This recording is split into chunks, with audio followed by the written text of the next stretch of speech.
부활이 없다고 주장하는 사두개인들은 너무 무서워. 와서 물어 이르되 선생님이여 모세가 우리에게서 주기를 만일 어떤 사람의 형이 아내를 두고 자식이 없이 죽으면 그 동생이 그 아내를 취하여 형을 위하여 상속자를 세울지니라 하였나이다.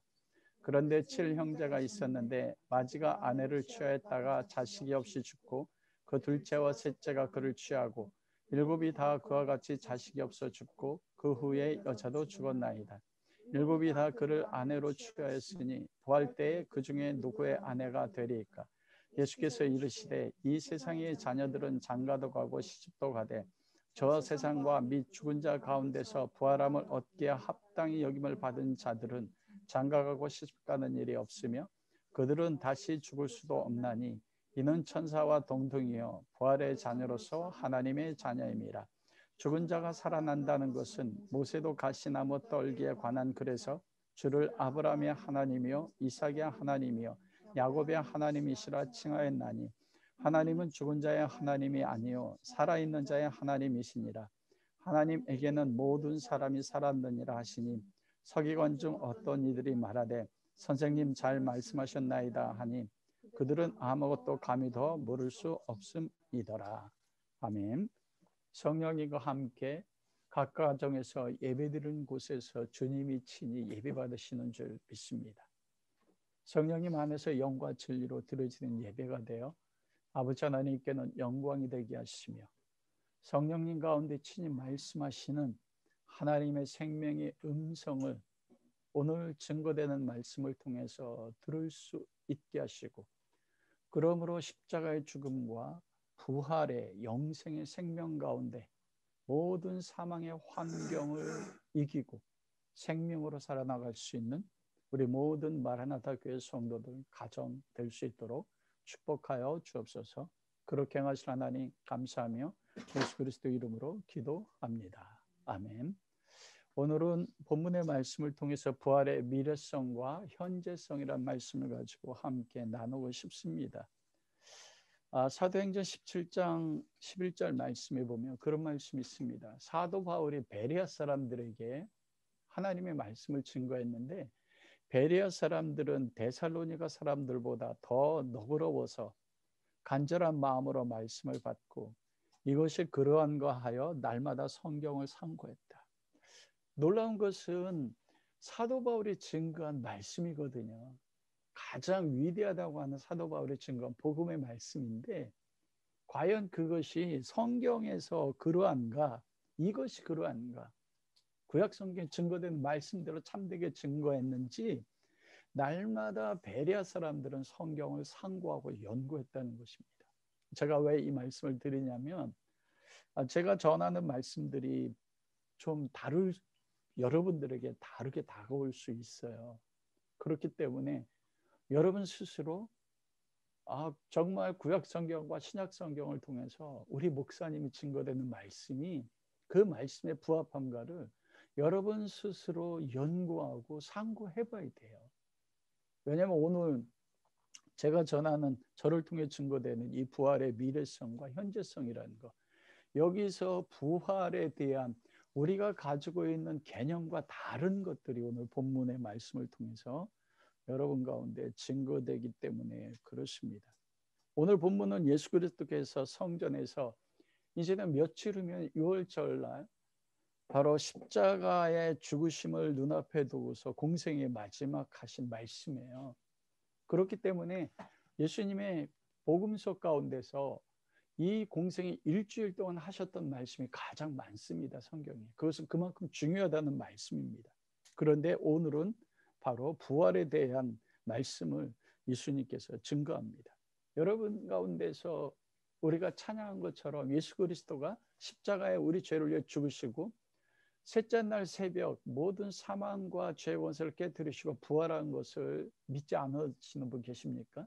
우리는 부활에 다 믿습니다. 그런데 보통 그리스도인들의 부활을 믿으면 두 가지로 대부분 믿거든요. 첫째는 예수 그리스도가 나의 죄를 위해 십자가에 죽으시고 3일 만에 부활하셨다. 그리스도의 부활을 믿어요. 그리고 보통 두 번째는 무엇입니까? 부활하면 그리스도가 부활했기 때문에 우리 그리스도인들 부활할 걸 믿어요. 그런데 부활하면 언제 부활합니까? 그것은 예수 그리스도가 어느 날 어느 때인지 몰라요. 예수님이 이 땅에 다시 오신다는 약속의 말씀에 따라서 그리스도가 재림할 때, 다시 오실 때 우리는 죽은 후에 그리스도 안에서 육체가 부활의 몸으로 변화되어 부활할 것을 믿습니다. 그런데 제가 목회자로 오늘날까지 신앙생활하면서 예수 그리스도 십자가에 죽으셔서 내 죄를 용서하셨다는 것은 너무나 잘 경험돼요. 삶마다. 그런데 여러분, 기독교의 진리의 두 가지가 가장 큰 핵심이잖아요. 첫째는 기독교는 무엇을 증거합니까? 요한복음 5장 35절 30 계속 말씀하시는 게 이 성경은 나에 대해서 증거하는 것이라고 말씀했거든요. 구약 성경의 모든 것, 신약 성경도 말씀해요. 복음이잖아요. 복음은 예수 그리스도거든요. 예수 그리스도 복음은 두 가지 기둥으로 세워집니다. 그게 무엇입니까? 예수님의 십자가의 죽으심으로. 십자가에 죽으시는 건 뭡니까? 나와 인류의 모든 죄를 담당하시고 죄인으로 십자가에 죽으시는 거예요. 그리고 또한 기둥은 무엇입니까? 바로 3일 만에 죄와 사망의 권세를 깨뜨리시고 예수 그리스도께서 다시 살아나신 것입니다. 우리는 예수 그리스도의 십자가의 죽으심이 우리 삶에서 가장 실제적인 사건으로 경험되어지고 믿어져요. 왜냐하면 우리가 매일 죄 가운데 범죄하거든요. 그때마다 예수님이 나의 죄를 위해서 십자가에 죽으셔서 내가 죄로부터 사함받았다. 우리는 그것을 믿고, 그렇기 때문에 오늘 영원 집사님도 기도할 때 매일매일 넘어진다고 이야기하잖아요. 저도 매일매일 넘어집니다. 그런데 살아나는 건 무엇입니까? 십자가의 죽으심이, 나를 죄를 위해서 죽으시는 그리스도의 십자가의 죽으심이 있고 믿기 때문인 것입니다. 그런데 구원은 그리스도를 믿음으로 얻어지는데 무엇에 대한 믿음입니까? 그것은 예수 그리스도의 십자가의 죽으심뿐만 아니고 예수 그리스도의 부활을 같이 믿는 거예요. 그런데 우리는 부활을 미래적으로, 그리고 예수님이 재림할 그때만 이루어진다고 믿고 현재 우리 삶에서 부활한다는 것이 나의 삶에 어떤 관계를 가지고 있는지 특별히 경험되어지지 않는다는 것입니다. 여러분, 그러나 예수님께서 우리 인간의 죄를 담당하시고 십자가에서 죽으시기만 했다면 구원은 불가능한다는 겁니다. 예수님이 십자가에서 우리 성도님들과 모든 인류의 죄를 담당하시고 저희 담당 십자가에 죽으셨어요. 그런데 예수 그리스도의 부활이 없다면 어떻게 됩니까? 여러분, 사도 바울이 고린도전서 15장에서 부활 장면이 뭐래요? 만일 그리스도인에게 부활이 없다면 세상에 가장 불쌍한 사람이란 거예요. 예수 그리스도의 부활하심이 있어야만이 구원이 완성되는 것입니다. 만일 예수님이 부활하지 못했다면 어떻게 돼요? 우리는 지금도 죄 가운데 매어서 사망 가운데 묶여져 있는 거예요. 그래서 예수님께서 십자가에 우리 죄를 대신 지시고 죽으셨어요. 그런데 부활했다는 건 무엇입니까? 죄 삭은 사망입니다. 예수님이 왜 십자가에 죽으셔야 됐어요? 우리의 죄 때문에, 모든 인류의 죄 때문에 내가 죄삭 사망이에요. 어떤 사람인데 가장 율법의 한 가지 가장 가벼운 죄만 짓기만 해도, 거짓말만 해도 예수님의 말씀에 따르면 형제에게 라가라, 형제를 미워하면 그게 무슨 죄예요? 마음속으로 살인죄예요. 십계명 10번째 계명이 이웃의 아내나 이웃의 남종이나 이웃의 것을 탐하면 탐심이라, 그게 죄가 돼서 모든 사람이 죽어버린단 말입니다. 그래서 죄삭은 사망이에요. 그런데 예수님이 3일 만에 그 사망에서 부활하셨다는 건 무엇입니까? 부활하는 것은 어떨 때만 부활할 수 있어요? 사망의 죄값이 치루어질 때만이라고요. 부활하셨다는 건 무엇이에요? 모든 인류의 죄값이, 나의 죄값이 예수님이 부활할 때 사망의 권세 깨뜨려짐으로 죄 삭슨, 죄의 권능이 깨졌기 때문에 사망을 이기고 부활하신, 그때 구원이 완성되는 것입니다. 우리가 예수 그리스도를 믿으면 구원받습니다 할 때 예수님이 현재도 내 죄를 위해서 십자가에 죽으셨건만이 우리 삶에 적용될 때 구원이 이루어지지 않는다는 거예요. 여러분, 예를 들어서 제가 어떤 형사적인 죄를 지었어요. 그래서 10개월 감옥에 가게 됐습니다. 그럼 10개월 동안 감옥에 있을 때는 죄가 해결이 안 된 거예요. 근데 10개월 풀려나면 어떻게 돼요? 죄는 끊어진 겁니다. 예수님이 십자가에 죽으셨다가 다시 살아나신 것, 그래서 예수 그리스도를 믿어 구원받았다는 것은, 그것이 지금 우리의 상태라면 현재 우리 삶에서 동시에 두 가지의 복음의 사건은 동시적으로 일어나야 된다는 거예요.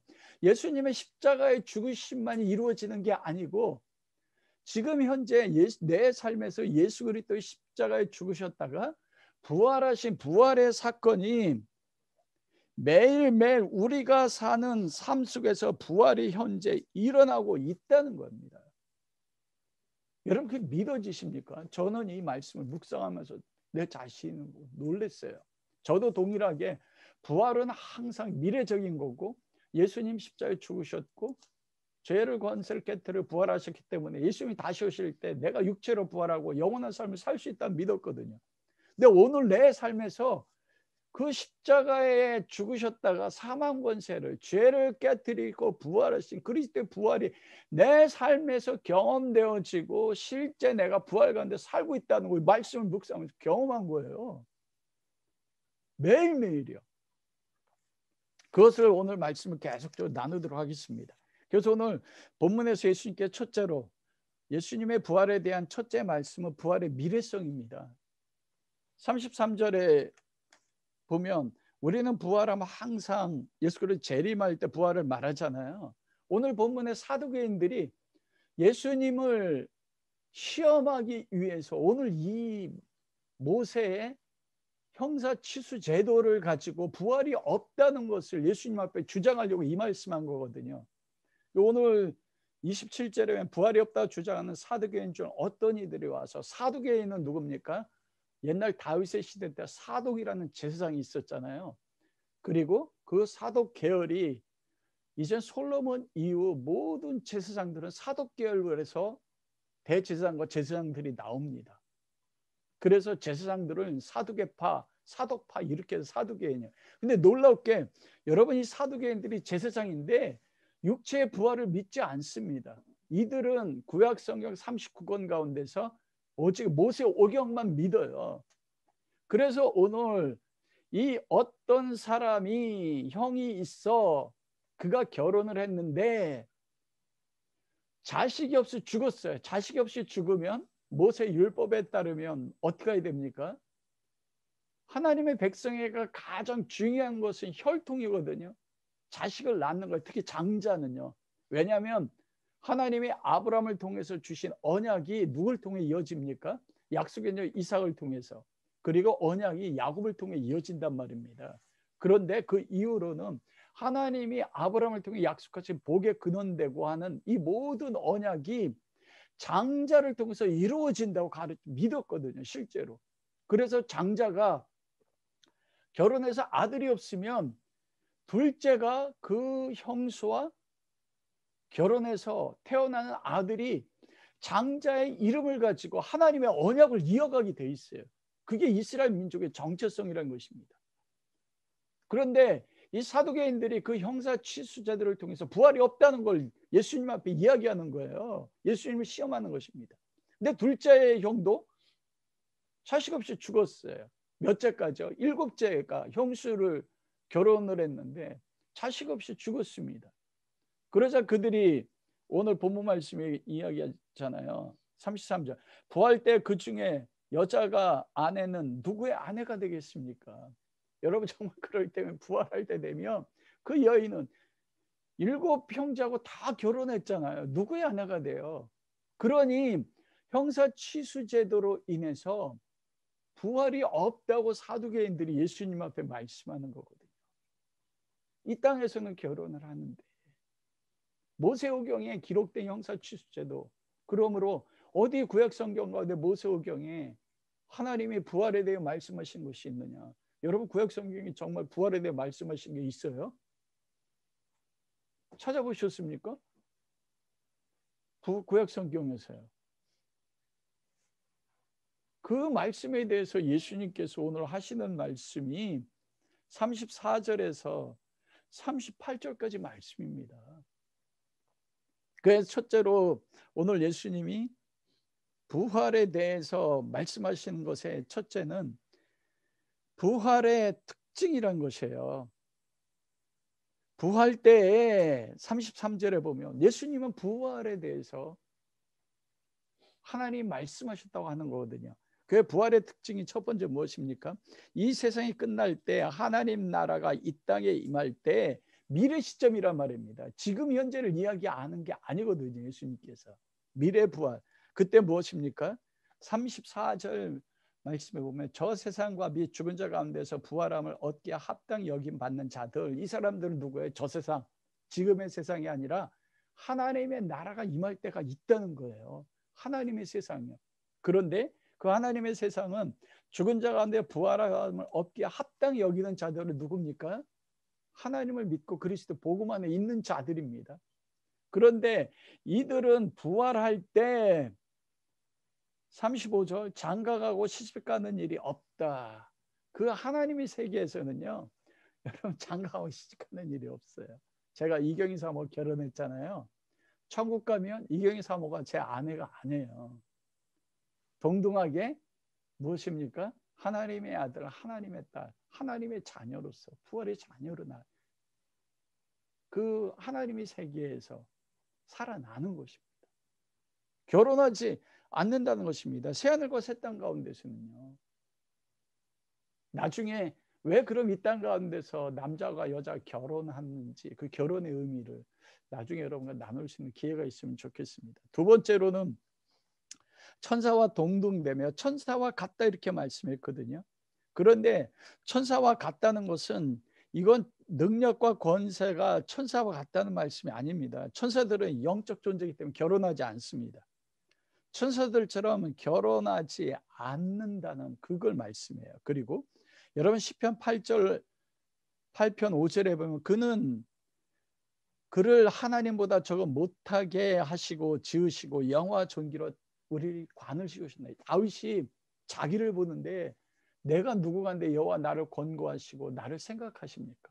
자기를 보는데 너무나 부족하거든요. 그런데 다윗이 하나님 앞에 깨달은 계시가 뭐냐면 예전에는요 이 시편 8편 5절이 뭐라고 표현해? 천사보다 조금 못하게 하시고 인간을요 천사보다 못하게 생각했어요. 제가 어렸을 때 읽었던 성경에 시편 8편 5절 말씀 정말 천사보다 조금 못하게 하시고요. 근데 성경 원어에는 엘로힘이라고 되어 있거든요. 인간이 하나님보다 조금 못한 존재인데 누구보다 높다는 거예요. 천사보다 더 위대한 존재입니다. 여러분 성경에서 하나님이 창조한 모든 피조물 가운데서 하나님의 형상으로 창조된 유일한 존재가 뭡니까? 사람밖에 없어요. 인간밖에. 천사도 하나님의 형상으로 창조된 게 아닙니다. 여러분. 여러분 하나님의 아들 예수 그리스도가 이 땅에 오셔서 누구의 형상을 입었습니까? 인간의 육체를 입었다고요. 우리가 죽어서 예수님 부활하실 때 하나님 나라 가면 예수님은 천국에서 어떻게 존재하실까요? 하나님 아버지 영이에요. 성령님도 영입니다. 그래서 인간 같은 형상이 없습니다. 그런데 두 번째 위격이신 하나님의 아들이신 예수 그리스도는 천국에 어떻게 존재하세요? 영으로 존재하십니까? 아닙니다. 하나님과 인간이 하나가 되신 신이시면서 부활의 육체를 가진 형태로 예수님 존재하신다는 거예요. 전능자가 영이신 하나님이 인간이 될 정도로 인간을 하나님이 얼마나 존귀하게 창조하셨다. 그래서 예수님의 본문에 말씀하시는 것은 천사와 같다는 것은 능력과 권세와 천사 같다는 게 아니에요. 천사는 성경에 바울이 뭐라고 얘기합니까? 부리는 영, 성도가 부리는 영. 교회와 성도들을 섬기기 위해서 하나님이 보내신 영적 존재가 누구예요? 천사들이라고요. 그래서 여기서 천사와 동등되다는 것은 인간의 존재가 천사처럼 영적으로 능력으로 권세가 동등되다는 게 아니에요. 인간은 나중에 부활하면 인간이 하나님의 형상으로 완전하게 부활로 형상으로 회복하면 인간은 모든 천사들보다 뭐합니까? 존엄한 존재. 천사가 하나님을 아버지라고 부를 수 있습니까? 어떤 천사가 하나님을 아버지라고 부릅니까? 아니에요. 오직 인간만이 하나님을 그리스도 안에서 하나님 아버지, 하나님 아버지며 우리가 하나님의 아들이에요. 하나님과 우리가요. 아버지와 아들이요. 인간이라는 게 같잖아요. 신성을 갖는 게 인간의 존재라는 것입니다. 부활할 때 그렇게 된다는 거예요. 천사와 같다? 천사적 존재가 된다는 게 아니에요. 천사와 동등된다는 것은 천사들 결혼하지 않는 것처럼 우리도 천사들처럼 결혼하지 않지만 우리는 하나님의 형상으로 하나님보다 조금 못하게 지으셔 존귀와 영화로 관을 씌웠다고요. 하나님이 주시는 하나님의 존귀함, 하나님의 영광으로 관을 씌우는 존재로 부활한다는 것입니다. 세 번째로는 무엇을 말씀합니까? 그들은 부활의 자녀로서 하나님의 자녀다. 여기서 말씀하시는 하나님의 자녀는 생명의 부활로서 다시 산다는 것이에요. 그것이 동격의 모습. 하나님의 자녀, 하나님의 특징은 무엇을 가집니까? 영원한 생명을 가지고 있거든요. 부활엔 하나님의 생명의 부활이 있고 부활엔 두 가지의 부활이 있습니다. 사망의 부활이 있습니다. 그리스도인들은 예수 그리스도 안에서 예수님이 요한복음 1장 1절에 보면 태초에 있었던 말씀이 하나님이 있어요. 그 안에 뭐가 있어요? 생명이 있으니 이 생명이 사람들의 빛이라. 생명은 그리스도 안에서만 있거든요. 그래서 에덴 동산에 선악과와 무엇이 있습니까? 생명나무가 있단 말이에요. 그 생명나무가 예수 그리스도예요. 그래서 부활의 자녀, 누가 부활의 자녀입니까? 하나님의 자녀예요. 예수 그리스도를 믿는 자녀, 이들만이 생명의 부활을 한다면 사망의 부활은 뭐예요? 예수 그리스도 믿지 않고 부활하는 모든 사람들은요 다 그들도 부활해요. 그러나 사망의 부활이에요. 뭐예요? 영원히 불못에 빠진단 말입니다. 그래 하나님의 자녀들은 생명과 영생을 지님으로써 생명의 부활에 참여하는 하나님의 자녀들이라는 것입니다. 이게 예수님께서 미래에 우리가 그리스도 안에서 부활할 때 우리 안에 이루어질 부활의 특징이 되는 말씀하세요. 두 번째로는 예수님은 구약에 이미 부활이 있다고 증거로서 예수님께서 오늘 37절과 38절에 말씀하시는 거예요. 37절에 무엇을 이야기합니까? 죽은 자가 다시 살아난다는 것은 이게 부활이잖아요. 그런데 예수님이요 그걸 어떤 말씀을 가지고 옵니까?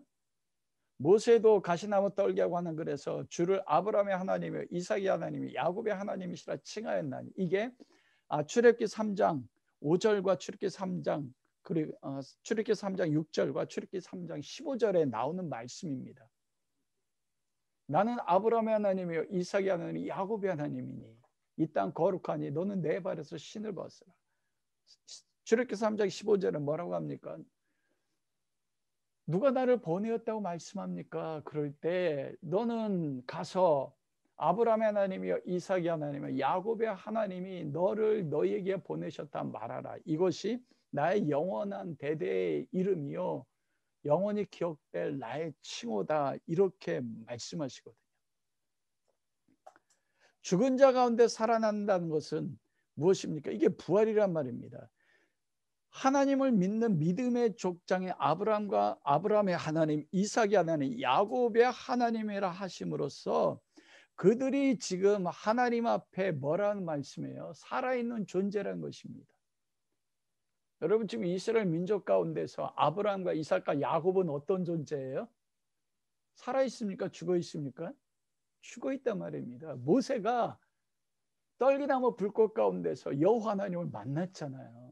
근데 하나님이 하나님을 계시할 때 뭐라고 계셨어요? 모세야 나는 아브라함의 하나님이요 이삭의 하나님이요 야곱의 하나님이다. 나는 살아있는 자의 하나님이다. 여러분, 모세가 하나님 만날 때는 이미 야곱이 죽고 400년이 지났을 때예요. 야곱은 죽었단 말입니다. 그런데 하나님이 모세에게 뭐라고 말씀해요? 그 죽은 야곱이 지금 내 앞에 살아있어.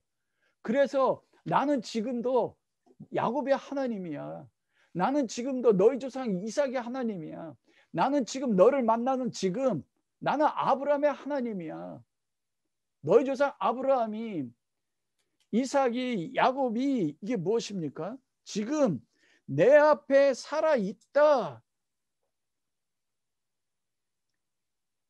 지금요, 하나님 앞에 그들이 죽은 존재가 아니고 하나님 앞에 살아있는 존재로서 부활을 기다린다고 말씀합니다. 그래서 모세에게 떨기난 불꽃 가운데 하나님 계시할 때 나는 아브라함의 하나님, 이삭의 하나님, 야곱의 하나님이다. 이 말씀을 하신 건 무엇입니까? 하나님의 모세에게 예수 그리스도 안에서 하나님의 복음에 대해서 계시하는 거예요. 아브라함이 하나님 앞에 지금 살아있어요. 이삭이 살아있어요. 모세를 만날 때.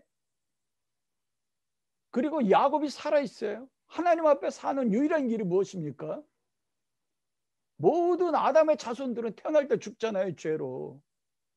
그런데 그들이 죄와 사망에서 살아나서 지금 하나님 앞에 살아있는 존재가 됐다는 건 무엇입니까? 이때 이미 모세에게 떨기나 불꽃 가운데 하나님께서 모세뿐만 아니라 모세를 통해서 이집트에서 이 구원받을 모든 이스라엘 백성들 복음을 계시하는 것이에요. 아브라함이 내 앞에 살아있고 이삭이 내 앞에 살아있고 야곱이 내 앞에 살아있는 것처럼 너희도 내 앞에 지금도 뿐만 아니라 죽어서도 너희들은 내 앞에 살아있는 자들이 될 것이다. 그게 그런 하나님이 모세 너를 이스라엘 백성 가운데 보내는 것이다. 이것이 영원한 나의 이름이다. 전해라 이거예요. 모세가 예수님이 이 말씀을 가지고 아브라함과 이삭과 야곱뿐만 아니라 출애굽기 3장을 통해 하나님을 만나 모세도 지금 어디 있다는 겁니까? 하나님 앞에 살아있다는 거예요. 그러자 여러분 30권 서기관 중 어떤 일을 말해 선생님 말씀 잘하셨습니다. 서기관들은 예수님 반대하는 사람들이잖아요. 부활에 대한 말씀이란 말입니다. 그래서 38절에 보세요. 하나님은 죽은 자의 하나님이 아니요 살아있는 자의 하나님이시리라. 하나님에게는 모든 사람들이 살아있다. 이 말씀이 얼마나 놀랍냐. 하나님은 살아있는 자의 하나님. 여기서 죽은 자의 하나님이 아니라는 것은 육체 생명이 죽은 사람들이 아닌 살아있는 사람들이에요. 살아있는 자. 이것은 새 족장들이 육체적으로 살아있을 때도 하나님은 그들의 하나님이셨지만 그들이 육체로 죽었으나 그들이 저 세상에서 살아있는 자로서 살아있는 새 족장의 하나님으로 나는 너희 앞에 서 있다 이렇게 말씀하세요. 여러분 하나님은 죽은 자의 하나님이 아닙니다. 육체적으로 죽은 자의 하나님도 마찬가지예요. 하나님 아브라함이 육체적으로 살아있을 때도 아브라함의 하나님이었지만 육체가 죽어있는데도 지금 하나님은 뭐예요? 살아있는 아브라함의 하나님이라는 거예요. 하나님은 죽은 자의 하나님이 아니고 살아있는 자의 하나님이라는 것입니다. 그러므로 새 족장들의 하나님이심으로써 새 족장들은 지금 살아있고 부활을 기다리고 있다고 예수님께서 말씀하시는 것입니다. 여러분 이것이 우리 모든 그리스도인들이 가지고 있는 미래 부활에 대한 소망 아닙니까? 이것이 우리에게 소망이 됩니다. 우리가 언젠가 죽습니다. 그럼에도 우리가 담대하게 죽을 수 있고 죽음을 두려워하지 않는 것은 죽음이 절망이 아니라 무엇입니까? 지금도 여러분 여호와 하나님과 예수 그리스도는 나의 주님이시고 우리 하나님 아버지잖아요. 우리가 죽어서도 죽는 게 아니란 말입니다. 왜냐하면 하나님은 죽은 자의 하나님이 아니에요. 하나님은 살아있는 자의 하나님입니다. 지금도 우리가 살아있잖아요. 육체적으로 살아있고 두 번째는 부활의 현재성을 이야기할 때 살아있다는 것을 다른 의미로 말씀드리겠습니다. 우리가 죽은 후에도 우리는 낙원에서 살아있는 자로서 그때도 하나님의 아브라함의 하나님인 것처럼 하나님의 오한영의 하나님이에요. 이게 우리가 세상에서 육체의 죽음 가운데 두려워하지 않고 이 땅 가운데서 마음 고통 아픔 가운데서도 우리가 소망되는 유일한 것입니다. 예수님이 본문의 말씀이 그거예요. 너희가 하나님의 능력도 알지 못하는도다. 여러분 한번 적용해 보십시오. 여러분은 이 예수 그리스도께서 부활하실 때, 이 땅에 다시 오실 때 오늘 주님이 말씀하신 것처럼 그렇게 부활할 거 믿습니까? 오늘 현재도 하나님은 나의 아버지실 뿐만 아니고 내가 죽어서도 나는 영원히 살아있는 자도 사로서 하나님이 나의 아버지 되심을 믿습니까? 이것이 우리가 세상을 이기게 하는 거거든요. 근데 두 번째로는 부활의 현재성입니다. 37절과 37절 말씀입니다. 여러분 이 말씀은 부활은 미래 어떤 시점 예수 그리스도 다시 오실 때만 부활이 이루어지는 게 아니라는 것입니다.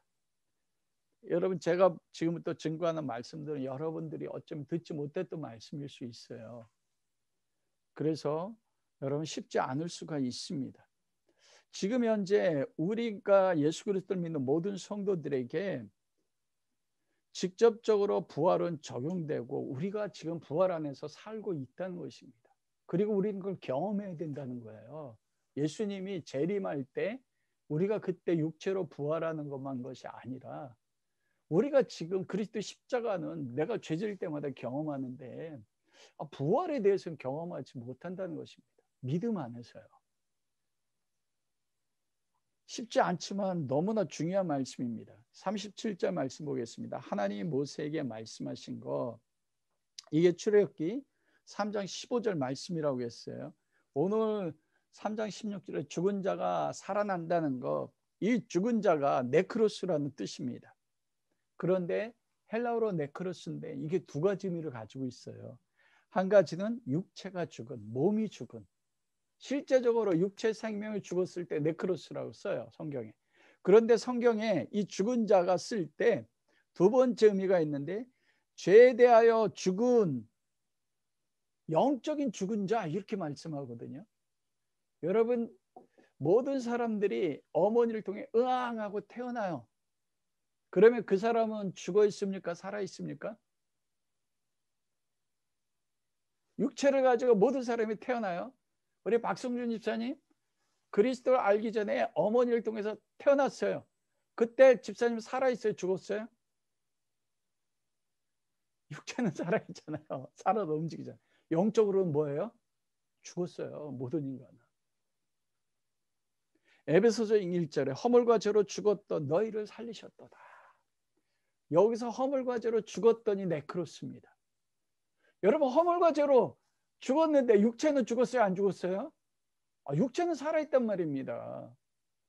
예수님이 두 번째 말씀하신 이 죽었던, 이게 뭡니까? 영적으로 죽었던, 영으로 죽은 걸 말씀해요. 허물과 죄로 죽었던 너희를 살리셨다. 하나님 앞에 인간은 두 존재로 존재합니다.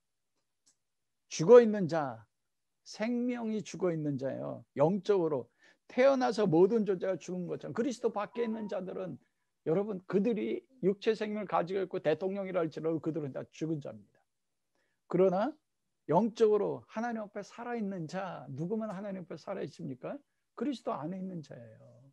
여기서 죽은 것 네크로스라는 것은 앞에 부활의 미래성을 이야기할 때는 육체가 죽어 있는데 그때 다시 살아날 것을 이야기하지만 죽었다가 37절에 죽은 자가 살아난다는 것, 이 살아난다는 것도 에게이도거든요. 에게이도는 육체가 죽었다가 실제로 다시 사는 걸 말씀해요. 그런데 두 번째 의미는 뭐냐면 죄로 죽었던, 영적인 죽었던 자가 영적으로 다시 살아나는 것. 에베소서 5장 14절에 잠자는 자여 깨어서 죄로 죽은 자들 가운데서 일어나라. 성도들을 그렇게 이야기하거든요. 세상의 모든 자는 영적으로 죽었어요. 그러면서 잠자는 자여 깨어라. 살아나서 죄로부터 죽은 자들 가운데 일어나라.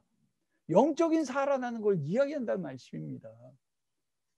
그걸 말씀하시면서 아브라함의 하나님, 이삭의 하나님, 야곱의 하나님 할 때 아브라함과 이삭과 야곱이 뭐라는 거예요?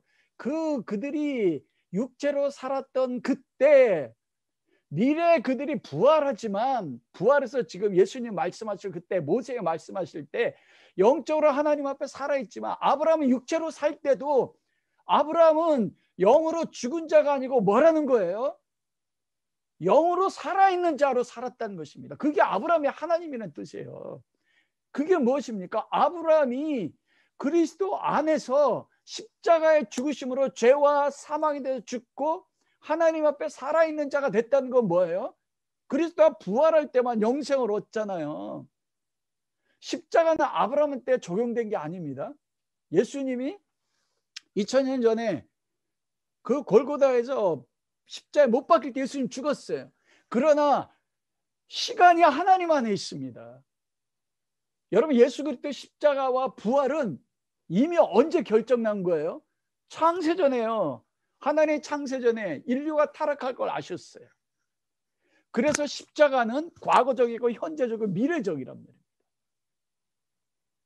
아브라함이 죽고 죄에 대해서 죽어서 아브라함이 갈대굴에서 부르심 받아서 하나님 앞에 나는 아브라함의 하나님이라 할 때 하나님 앞에 영적으로 살아있는 존재란 말입니다. 그때 영적으로 살아있는 거 복음을 믿을 때만이란 말이에요. 그때 뭐예요? 아브라함은 이미 십자가의 죽음 가운데 있고 그리스도의 부활 가운데 아브라함이 뭐 한 거예요? 살아있는 거예요. 그게 예수님 그게 말씀이에요. 죽었던 자가 살아난 거, 영적으로 죽었던 아브라함이 살았고 아브라함이 영적으로 살았어. 그래서 나는 아브라함의 하나님이야. 그래서 난 이삭의 하나님이야. 이스마엘의 하나님이라고 하라지 않잖아요. 이스마엘은 죽은 자예요. 아브라함의 자손인데도 아브라함의 자식인데도요. 불구하고 이삭의 하나님은 말씀하지 않거든요. 이미 그때 아브라함의 하나님이라고 할 때 이미 아브라함 복음 안에서 그리스도 십자가에 죽으심과 무엇 가운데 있습니까? 부활 안에서 살고 있다는 겁니다. 아브라함이 그걸 살아생전에 경험하지 못하다가 언제 경험합니까? 창세기 22장이요. 여러분 갈라디아서 3장 8절에 먼저 아브라함에게 복음을 전하되 모든 이방인이 너로 말미암아 복을 받으리라. 이게 무슨 말씀입니까? 먼저 하나님이 아브라함의 복음을 전했다고 말씀했거든요. 그리고 아브라함이 복음을 믿었대요. 아브라함의 복음이 예수 그리스도잖아요. 예수 그리스도는 구원입니다. 구원은 여러분 제가 서론에서 말씀한 것처럼 뭐로 이루어져요? 십자가의 죽으심만으로 구원이 완성이 안 됩니다. 부활함으로써 구원이 완성돼요. 그래 우리가 예수 그리스도 믿어 구원받았다 할 때 우리는 예수 그리스도 십자가의 죽으심만 아니고 예수 그리스도 부활이 우리 삶에 실제적으로 역사하는 거예요. 거기 살아있는 거예요. 우리가 그거를 믿음으로 미래에만 부활이 이루어질 걸 믿기 때문에 오늘 삶에서 부활을 경험하고 느끼지 못하는 겁니다. 살아내지 못하는 거예요. 아브라함이 복음을 믿었다는데 언제 복음을 믿었습니까? 언제 먼저 아브라함에게 하나님의 복음을 전하셨다고 말씀해요. 그래서 너는 복의 근원이 되는데 너로 말미암아 모든 민족이 구원을 복을 받으리라. 이 복이 바라크라고 했어요. 바라크는 무엇입니까? 꿇어 엎드리는 거예요. 하나님에게 입 맞추는 거. 그게 구원이잖아요. 모든 이방 민족들이. 언제입니까? 창세기 22장에 보면 독자 이삭을 바치라. 그때 새벽에 즉시로 아브라함이 나귀에 장작을 치고 독자 이삭과 함께 하나님이 명하신 모리아 산으로 가는데 모리아 산까지 가는 그 길이 며칠 길입니까? 여러분 3일 길이에요. 모리아 산에 나중에 아브라함이 이삭을 제단으로 바친 큰 바위 그곳에 성전이 세워집니다. 3일 길, 이 3일 길이 뭐예요? 예수님 십자가에 죽으신 3일이요. 아브라함이 여호와의 말씀에 따라서 독자 이삭을 바치기로 새벽에 딱 결정했었을 때 이미 아브라함 안에는 이삭이 죽었습니까? 살았습니까? 죽은 거거든요. 이미 죽은 거예요. 아브라함에게는요. 죽이기로 결정했거든요. 모리아 산까지 가는 그 길이 3일 길이에요. 3일 동안 이삭은 그리스도의 상징이지 않습니까? 이삭이 모리아 산을 올라가는데 뭐를 치고 올라갑니까? 자기가 불태워질 나무 장작을 치고 올라가요. 십자가를 치고 올라가요. 이때 그리스도의 십자가에 죽으시며 이때 하나님은 아브라함의 복음을 전한 것입니다. 복음 안에 살았어요. 그리스도 죽으시며. 왜 올라가면서 이삭이 하나님 번제드릴 어린 양이 어디 있습니까? 그러자 여호와께서 여호와를 위하여 스스로 준비하시고, 우린 준비라고 하잖아요. 증명된다는 뜻이거든요.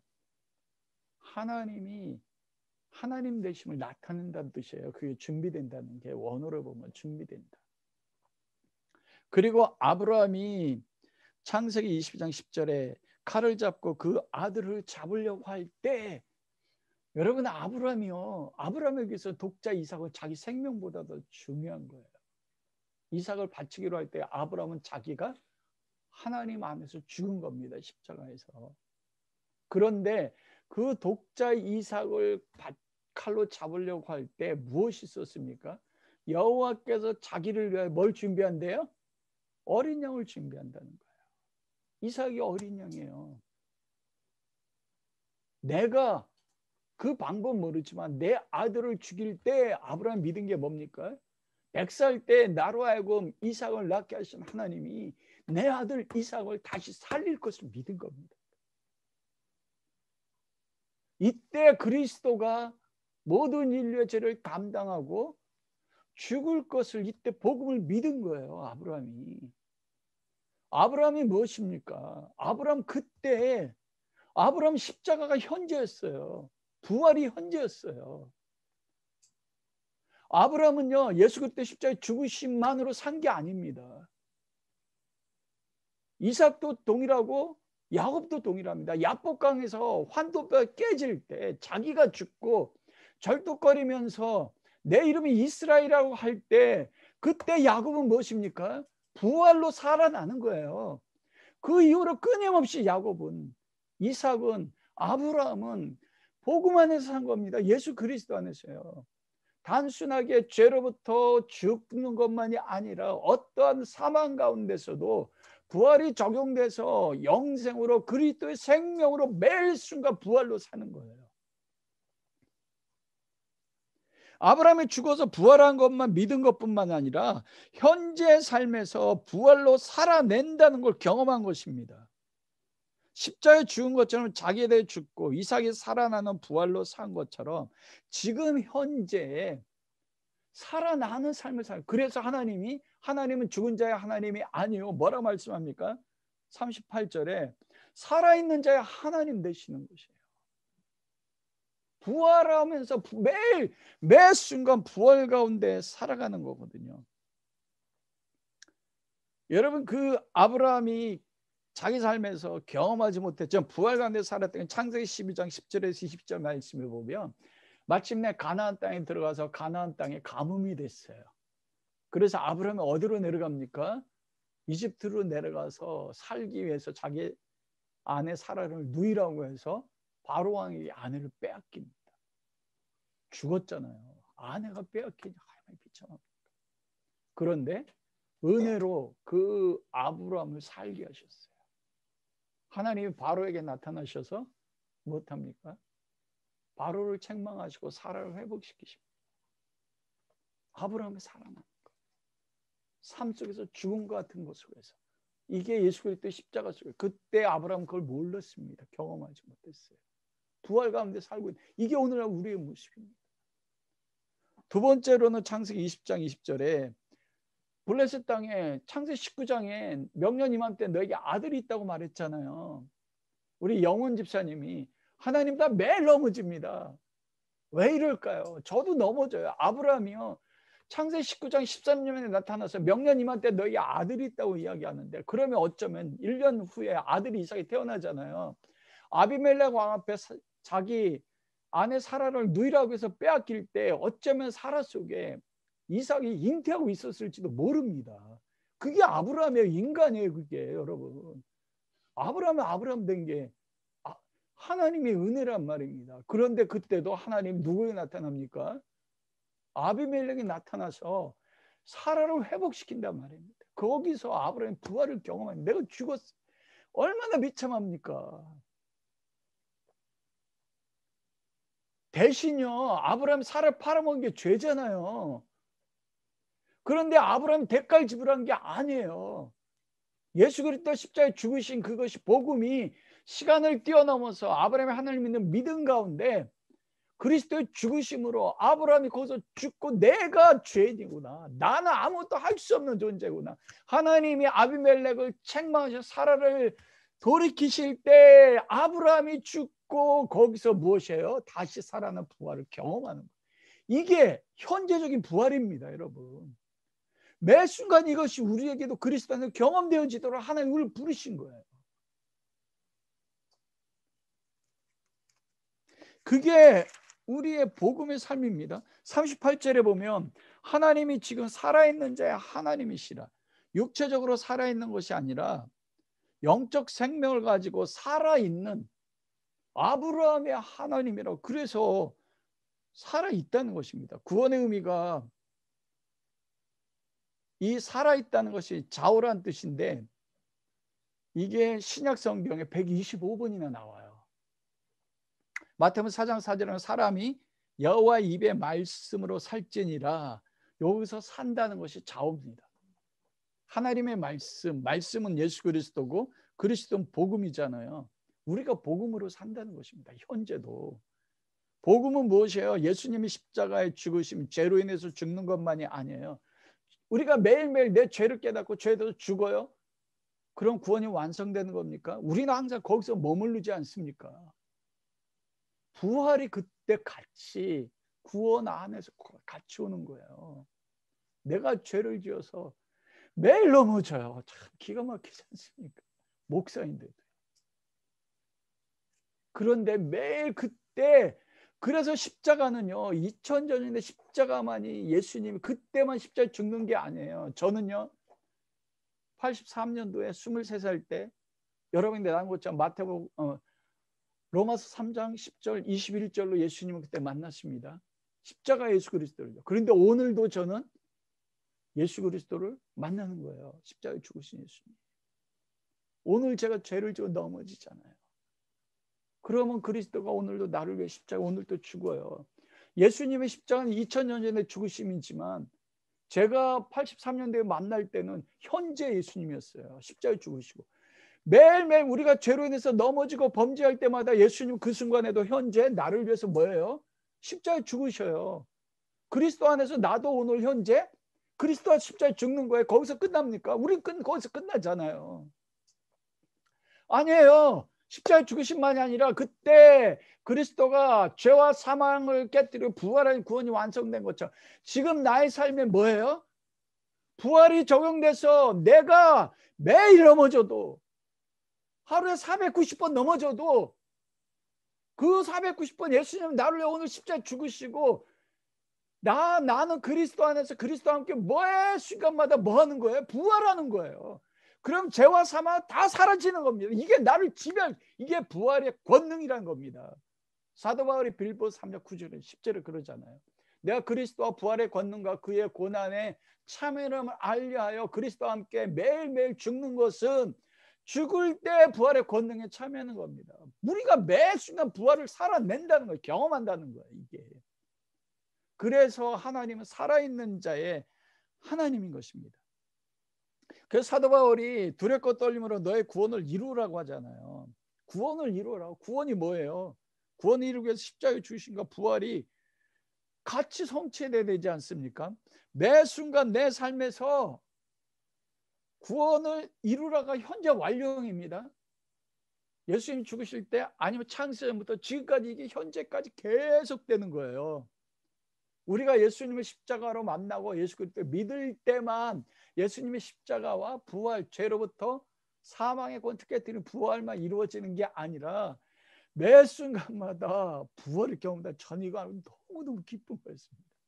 왜냐하면 어제도 제가 죄를 졌을까요? 안 졌을까요? 제 삶을 보면 너무나 비참한 거예요. 우리 영원 형제님이 왜 나는 이렇지? 가족 안에서도 만나는 사람들만 해도 너무 부족한 거예요. 내가 그때 어느 한 시점에 그렇게 죄를 짓지 않았다면 지금 나의 삶은 무슨 결과예요? 내가 살아난 결과잖아요. 아, 그러면 그때 한 시점에 내가 잘 살았다면 그것이 나에게 뭐로 옵니까? 죄로 인해 사망으로 오는 거예요. 그건 매여 있는 것입니다. 그런데 그리스도의 구원, 하나님은 살아있는지 안 하면 넌 살아있습니다. 죽은 게 아니에요. 그게 나를 붙잡아 매서 십자가의 죽으심으로만 매여 있으면 살아나지 못합니다. 그런데 십자가에 죽으신 주님이 살아남으로 오늘날 내가 살아나는 거예요.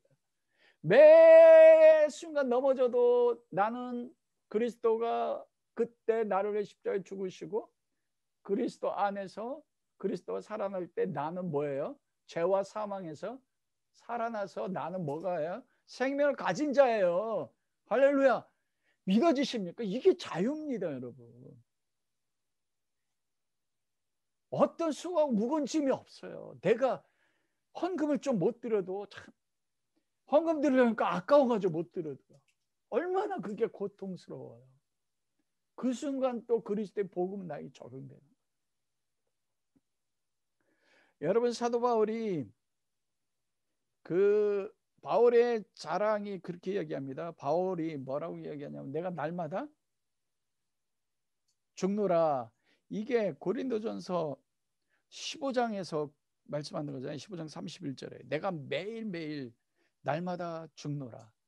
주 안에서 너에 대한 나의 자랑은 내가 매일매일 죽노라. 바울의 자랑이 무엇이었냐면 매일매일 죽는 게 바울의 자랑이었대요. 근데 여러분, 고린도전서 15장이 무슨 장입니까? 부활장 아닙니까? 부활장을 이야기하는데 바울이 뭐라고 얘기하냐면 내가 너희 안에 가지는 나의 자랑이 있는데 나는 주 안에서 매일매일 날마다 죽는데요. 왜 바울이 매일매일 날마다 죽는다고 했을까요? 무엇에 대해서 죽는다고 했을까요? 바울같이 여러분 위대한 하나님의 사도인데요. 디모데전서, 요즘 우리가 디모데전서 묵상하지 않습니까? 1장 15절에 믿보다 이 말이여 그리스도 예수께서 죄인을 위해 구원하시려고 세상에 임하셨다. 이게 바울이 너무 기쁜 거예요. 그리스도께서 죄인을 구원하러 세상에 임하셨대요. 언제 임하셨습니까? 바울로 치면은 십자가에 죽으실 때 한 3, 40년 지날 때거든요. 그런데 임하셨다. 현재 완료. 지금 임하셨대요. 그게 믿어요. 그 말이 나오자마자 바울이 뭐라고 고백합니까? 디모데야, 내가 죄인 중에 괴수다. 여러분, 이 말을 할 때 바울의 마음 이해하십니까? 내가 죄인 중에 괴수예요. 디모데전서 쓸 땐 바울이 이제는 로마에 투옥됐다가 풀려나가지고 또 복음을 증거할 때입니다. 나이가 많아가지고 나 늙은 바울이 무슨 죄를 그렇게 만졌어요?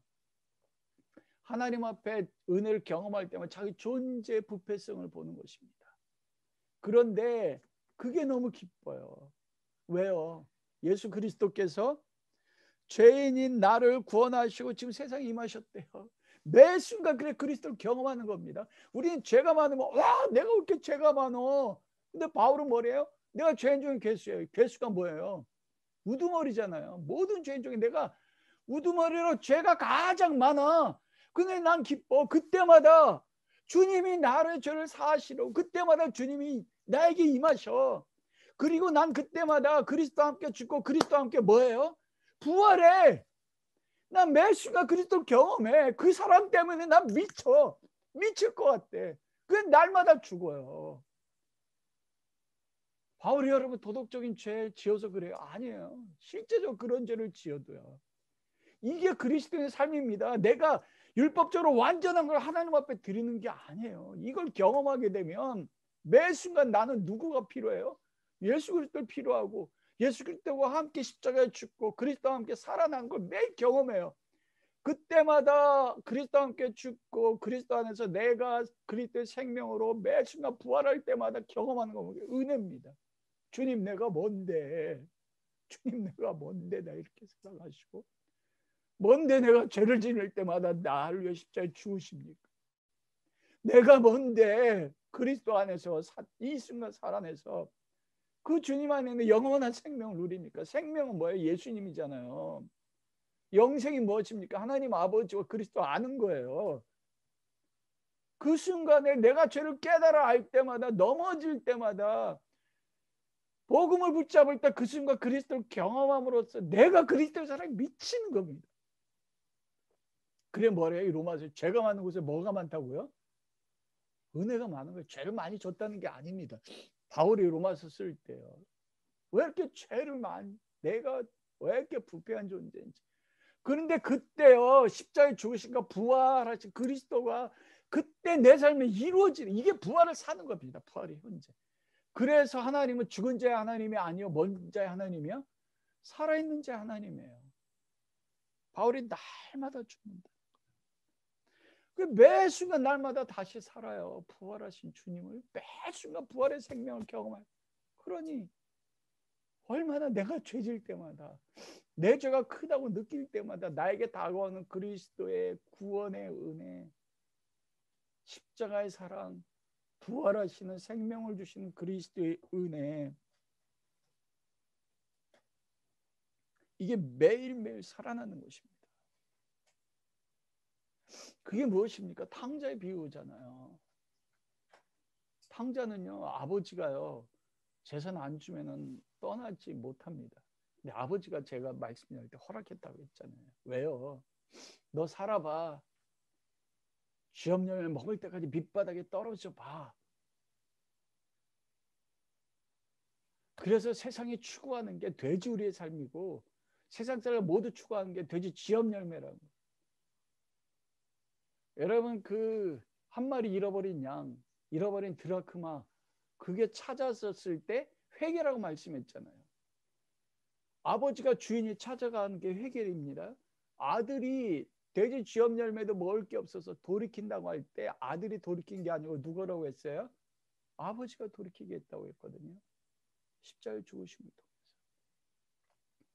매 순간 그때 십자가에 내가 아버지 집에는 좀도 먹을 것이 있는데 돌이키는 거예요. 그게 십자가에 죽으심이에요. 돌아갔더니 나는 아버지 아들로 칭함받을 자격이 없습니다. 종이 하나 노예 하나로 쳐주십시오 할 때 아버지가 깨어나 아는 거예요. 이게 부활이에요. 그리고 가락지를 끼시고 신발을 신기고 새 옷을 입히시고 뭐라고 해요? 죽었던 내 아들이 살아났더라 기뻐하자. 우리는 죄 때문에 내가 아버지 앞에 아버지 이렇게 놀라 은혜를 또 죄를 지었어요. 못 나가자. 아니에요. 그때 다시 나가는 거예요. 그때 십자가의 그리스도의 죽음과 그리스도의 부활이 내 삶에 경험돼서 죽었던 내 아들이 살아. 내가 아무리 많은 죄를 지어도 바울에게 날마다 죽는 거예요. 왜? 날마다 죽을 때마다 살아나서 그리스도의 은혜, 아버지가 그리스도 안에서 나를 신발을 신기고 나를 껴안는 그 아버지의 사랑, 은혜를 경험하는 거예요. 여러분, 그때 예수님의 이름이, 아버지의 이름이 어찌 그리 온 땅이 아름다운지가 돼요. 내가 어떤 걸 이루어도 그때는 뭐예요? 자랑거리가 되지 않습니다. 여러분, 내가 그때 이 세상의 삶이 수고하고 무거운 짐지는 삶이 아니에요. 우리 너무 수고하고 무거운 짐지잖아요. 죄를 지을 때마다 수고하고 무거운 짐지. 하나님 아버지가요, 아들을 보냈다니까요. 인간이 뭔지를 깨달아 알도록요. 네 힘으로, 율법을 지킴으로, 예배드림으로, 구제함으로, 봉사함으로, 헌금함으로 너 서는 게 아니야. 내 앞에 왜 그런 짐을 져? 그거 못 이루었다고 왜 짐진 가운데 본성의 또 약함 때문에 무너졌다고 그 짐에 매여서 고통 가운데 사냐? 나는 산자의 하나님이야. 나는 아브라함의 하나님이야. 아브라함 2번이나 아내를 팔았을 때 내가 회복했어. 그걸 경험하는 게 부활이야. 현재 부활, 현재 아버지의 사랑을 경험하는 거예요. 이런 사람은 내가 내 생명을 들여도요 자랑할 게 없어요. 매 순간이 무엇입니까? 매 순간이 천국입니다. 매일매일 죄가 발견되고 넘어지는데 그때마다 매일매일 죽어요. 죽는 게 좋아. 내가 만물보다 심히 부패하고 하니까요. 이게 심령이 가난한 거예요. 그럴 때요, 여러분, 내가 내 재산을, 생명을 전부를 드려도 자랑하지 않습니다. 누가 나의 마음을 아프게 해도 그게 나의 아픔이 안 돼. 나는 그를 위해 죽을 수 있어요, 이제. 이게 첫 번째 부활, 현재적 부활인데요. 두 번째, 그곳에서 더 깊이 나가는 부활이 고린도서 4장 10절에서 12절 말씀에 오면, 항상 예수의 죽음을 몸에 짊어짐은 십자가의 죽음을 내가 항상 진다는 거예요. 예수의 생명이, 부활의 생명이 또한 우리 몸에서 나타내게 하려 합니다. 이게 현재입니다. 바울은 현재요, 매일 예수와 함께 십자가에 죽었고 예수의 생명, 부활의 생명이 우리 몸에 현재 나타나는 삶을 살았어요. 11절, 우리 살아있는 자가 그리스도 안에서 구원받은 하나님의 성도들이 항상 죽음에 넘겨짐은, 우리가 매일 죽음 같은 삶을 살잖아요. 재정으로든지 다른 사람이 나를 고통스럽게 한다든지 작은 죽음들을 죽는단 말입니다. 하나님이 매일 그렇게 넘긴다는 거예요. 예수의 생명이, 부활의 생명이 우리 죽을 육체에 나타나게 하라는 거예요. 우리를 죽음 같은 곳에 아들을, 재산을 줘서 아들이 룰루 사는 것 같잖아요. 돼지 지업, 돼지 울간의 자리까지, 죽음의 자리까지 내버릴 거거든요, 하나님이. 그곳에서의 뭐예요? 부활의 생명이 나타나도록 예수의 생명이 죽을 육체에 나타나게 하려 합니다. 지금이에요, 이거 여러분. 예수님 미래 때 부활할 때 아닙니다. 그런즉 사망은 우리 안에 역사하고, 이게 여러분 내 삶에서 부활을 경험한 사람들이 이제는 무엇이에요? 십자가의 죽음이 나의 삶에 역사하는데, 생명의 부활은 이제는 너희 안에서 교회 가운데 역사한대요. 내가 매 순간 나의 죄로 인해서 넘어져서 그리스도의 죽음과 부활을 경험한 은혜를 아는 자가 이제는 뭐예요? 다른 사람을 위해서 내가 대신 십자가의 죽음이 우리 가운데 역사예요. 12절. 그럼으로써 생명, 부활의 생명, 너희 가운데, 고린도 교회야, 너희 가운데 우리가 십자가의 죽음으로써 부활의 생명이 다른 사람을 위해서 산다. 이게 교회입니다. 여기까지 가는 거예요. 그래서 아브라함이 복의 근원이에요. 아브라함이 거기까지 갔다는 것입니다. 그게 교회입니다. 여러분 놀랍지 않습니까? 부활을 현재 살아낸다는 게.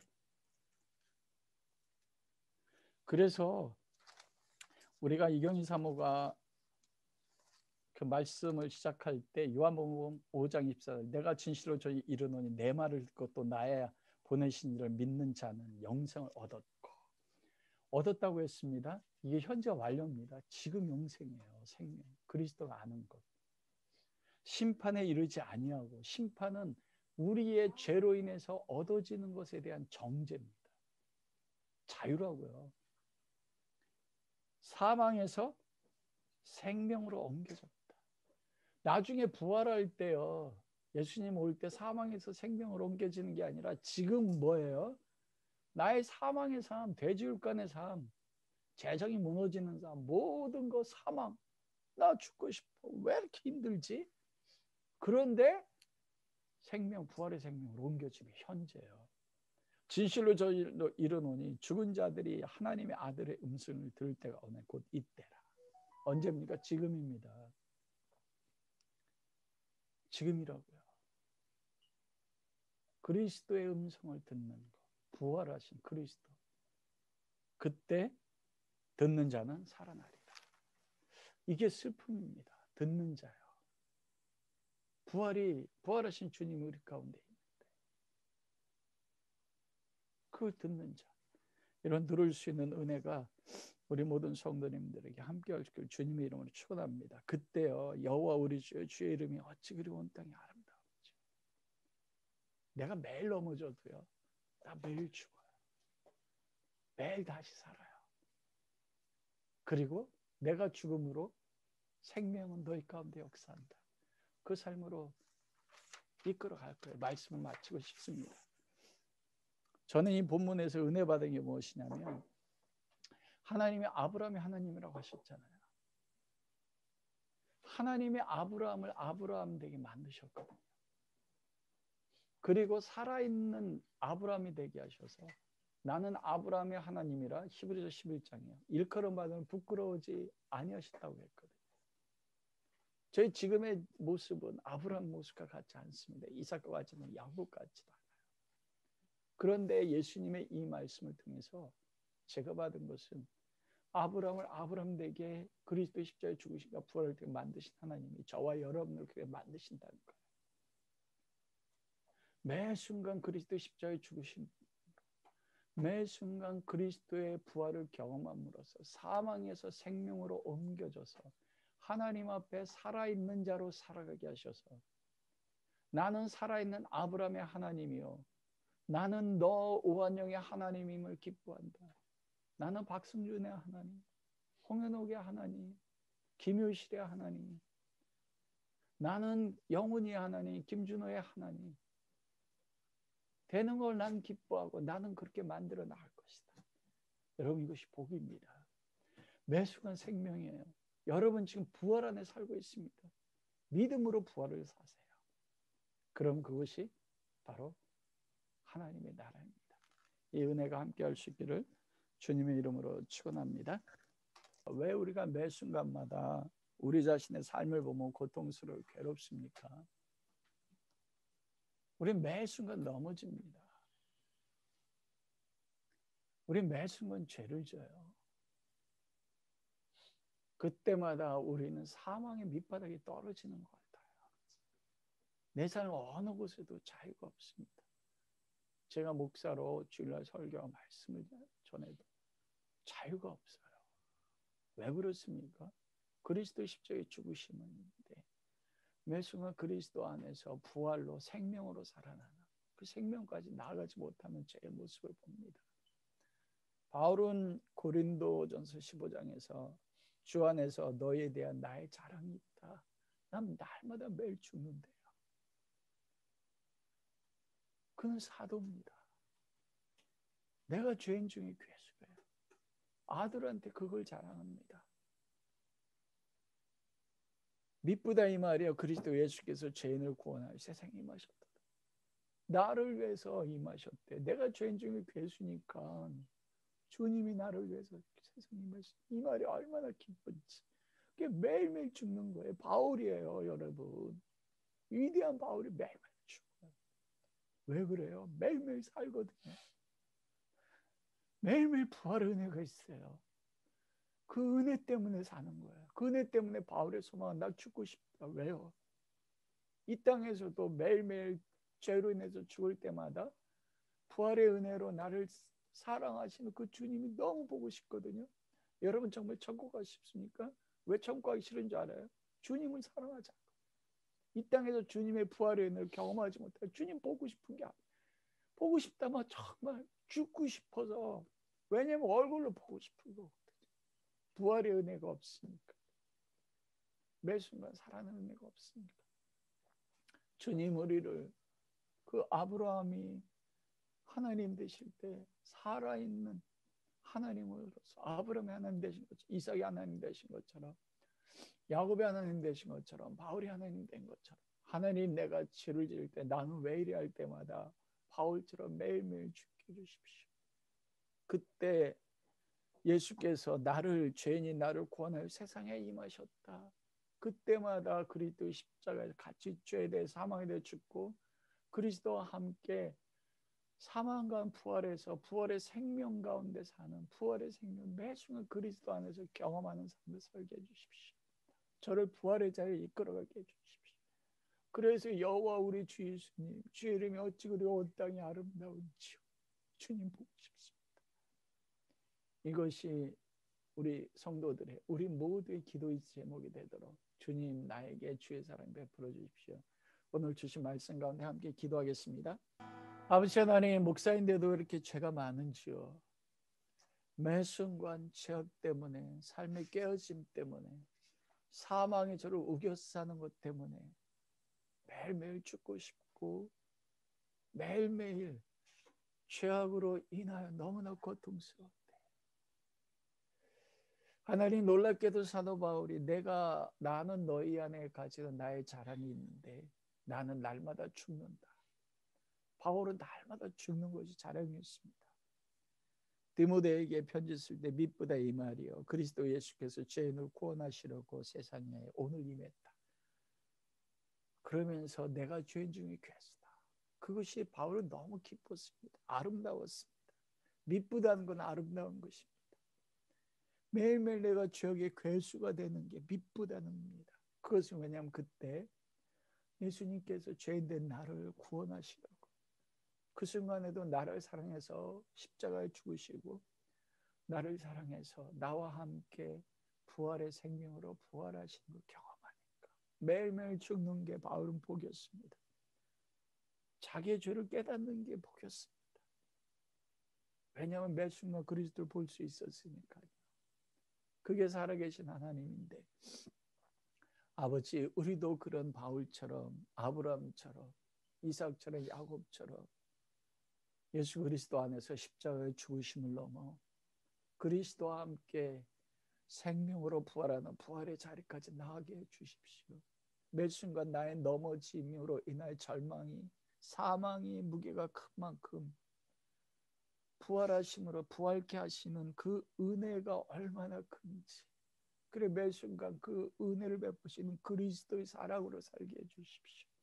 그래 매 순간 또 그리스도만 갈망하게 하시고 매 순간 그리스도의 살과 매 순간 또 그리스도의 피로 먹고 마셔서 그리스도의 생명 안에서 살아나는 삶을 살게 해주십시오. 나중에는 우리가 사망을 짊어지면 생명이 너희 가운데 역사하려 하는 그 삶의 자리까지 나아가 내가 아브라함의 하나님이라 일컬음 받는 부끄러워지 아니하셨다는 하나님의 말씀처럼 내가 너희의 하나님됨을 부끄러워하지 아니했다는 하나님의 음성을 듣는 자리까지 나아가 여호와 우리 주여, 여호와 우리 주 아버지여, 여호와 우리 주 예수 그리스도의 주님의 이름이 어찌 그리 온 땅이 아름다운 지 고백이 우리 모든 성도들이 고백되도록 은혜 베풀어 주시옵소서. 지금까지 베푸셨던 모든 은혜에 따라 우리에 있는 것이 하나님이 주셨다는 믿음으로 우리의 마음과 정성을 모아 이 모든 죄 헌물을 하나님 앞에 드립니다.